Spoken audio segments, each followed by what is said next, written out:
Vasco da Gama, quando começou a adotar o futebol como uma de suas modalidades, não tinha a tradição ou a grana dos clubes da zona sul do Rio.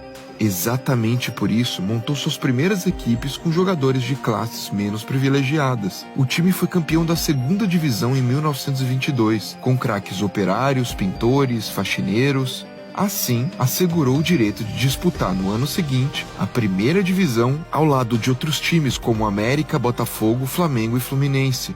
E não é que o Vasco foi campeão? Com 11 trabalhadores braçais no elenco, desbancou os favoritos e venceu o título do Rio de Janeiro mais importante da época. E é a partir daí que começa uma polêmica racista que transformou o Vasco para sempre. Incomodados com o sucesso dos vascaínos, os rivais criaram uma nova liga, a Associação Metropolitana de Esportes Atléticos. A condição que deram para o Vasco poder participar dessa liga era a exclusão de 12 jogadores que, de acordo com os cartolas, não apresentavam condições sociais apropriadas para o convívio esportivo. A diretoria do Vasco, que já havia feito história em ter o primeiro presidente negro do Brasil em 1904, decidiu que não integraria essa liga, pois manteria seus jogadores negros e pobres no elenco. O Vasco abdicou de manter seu posto entre os clubes grandes por conta de seus princípios. Assim, voltou a jogar com clubes pequenos do Rio e, por essa atitude, ganhou simpatia de muitos torcedores da massa. Muitos pesquisadores dizem que foi a Ponte Preta a primeira a ter um jogador negro no elenco. Outros apontam o Bangu, e há também quem acredite que foi o próprio Vasco. Fato é que os dirigentes do Vasco protegiam seus próprios atletas. O presidente vascaíno da época, José Augusto Prestes, chegou a dizer aos torcedores que o Vasco só toparia voltar à liga principal com os grandes quando fosse maior que eles.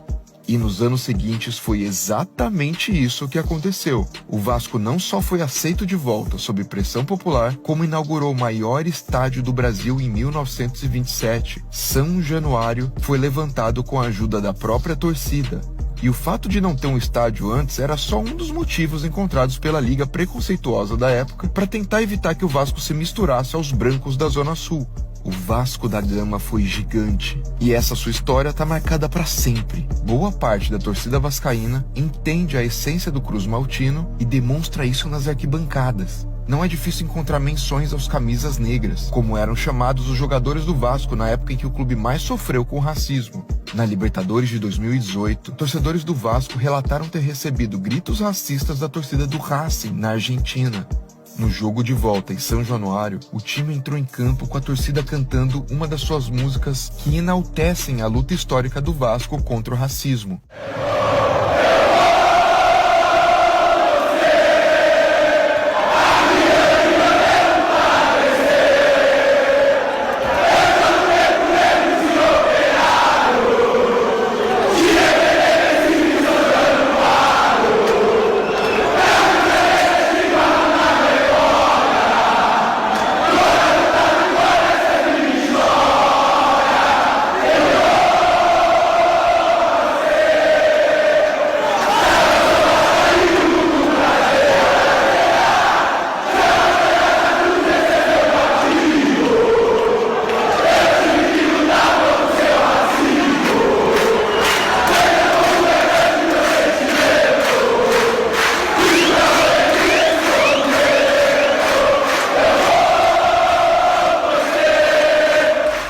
Clube como Vasco da Gama, que mudou um cenário no futebol brasileiro e manteve suas convicções numa época em que o racismo nem era tão combatido ou divulgado na mídia como hoje, merece o respeito, independente de qual seja o seu clube. Uai, seu app de vídeos curtos.